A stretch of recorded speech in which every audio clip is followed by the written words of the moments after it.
আজকে সকালে ঘুম থেকে উঠে দেখি আমাদের বাড়ির পাশে জমির মালিক জমি হাল চাষ করার জন্য ট্রাক্টর নিয়ে এসেছেন। তো চাষ করতেছিলেন, এমন অবস্থায় বেশি কাদার মধ্যে গাড়িটি ফেঁসে যায়। তো গাড়ির ড্রাইভার অনেক চেষ্টার করেও গাড়িটি কাদা থেকে ওঠাতে অক্ষম। তো রাস্তার সাইডে অনেক মানুষজন যাচ্ছিল, তো সবাইকে ডাকাডাকি করে গাড়ির যে অংশটা দিয়ে হাল চাষ করা হয় অর্থাৎ ফালসেট খুলে গাড়িটিকে কাদা থেকে তোলা হয়।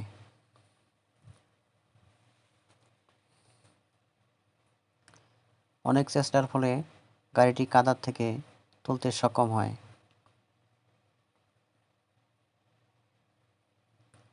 কথায় আছে, 10 মিলে করি কাজ, হারি জিতি নাহি নাস। এই হচ্ছে 10 জনের 10 জন যেখানে যত বড় কঠিন কাজই হোক না কেন 10 জন মিলে করলে অনেক সহজ হয়ে যায়। এটাই তার জ্বলন্ত প্রমাণ।